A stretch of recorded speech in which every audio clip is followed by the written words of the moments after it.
Hello, my friends. I want to talk about commonly used substances like caffeine and alcohol, and also a little bit of things like weed and mushrooms that are pretty common, and psychedelics that some people use to heal. Um, I've been wanting to discuss this for a minute, and then someone asked about it. So, good time to dive into that discussion. I recommend that when you're starting out recovery, you learn how to regulate your own nervous system without those substances at some point. You may start out this process still drinking caffeine because it's such a common cultural thing to do. I encourage you to drop it at some point and give yourself the chance to be fully self-regulating for a period of time, 6 to 12 months maybe. Give yourself some time to just learn what it's like to actually run on your own energy. We're going to leave it at that. That's something I recommend. A couple things about caffeine and alcohol in particular.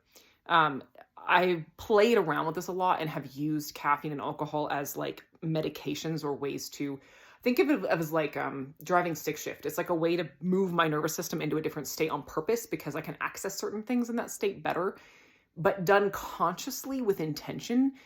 It's helpful. I mean, I do this with my car because I live near the mountains where I don't technically drive a stick shift, but I can switch into sports gear. And it's just helpful to be able to have more gears accessible that you can just shove yourself into in a certain way that aren't really appropriate during recovery.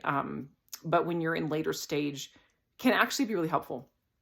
So as you're building a value system, and, caffeine is a really good replacement for, or a helper when you're learning and building a really strong sense of self-worth and self-love and a value system, because those things have a stimulating effect. When you really care about the reason you get up in the morning or you really care about yourself, those two things are obviously, they go hand in hand. They're a little bit different, but they're both very motivating. They're very stimulating. They will give you energy and purpose and drive and direction and pull you forward.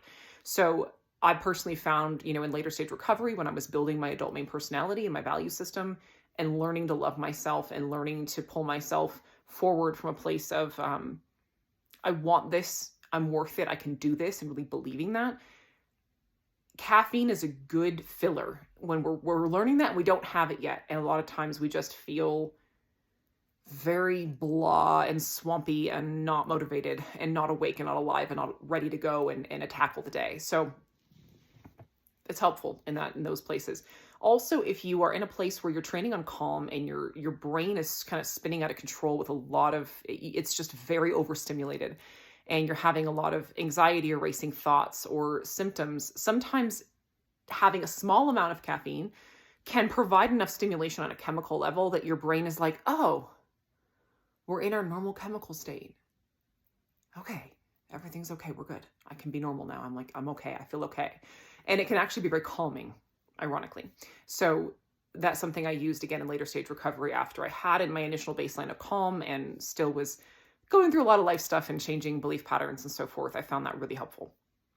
It's something that obviously you can play around with yourself, but none of this is permission to just, or like a condoning of just using these things haphazardly. They're very powerful substances and should be used intentionally and with learning and care. Same thing goes because in the healing community, it's very common to use psychedelics as a way to have experiences, especially in later stage recovery. Same thing with just basic stuff like weed or mushrooms. And I live in Colorado, so all of that stuff is really normal here. Those things tend to have an effect on the nervous system that it can be very dissociative, very kitey, and put you out of body in a way that can really scare your limbic system. I would say if you can eat, sleep, and move freely, and you work on a regular basis and find that comfortable, and you have a couple of healthy relationships in your life that are stable, then your nervous system is probably grounded enough for something like that to actually give you insights and not just anxiety. When it comes to alcohol, and again, obviously any addictive patterns with all these things, because it's very easy to be addicted to alcohol or caffeine, it requires a level of self-mastery to use these as a gear you shift into and shift out of, and not as something that you're in a codependent, dependent relationship with.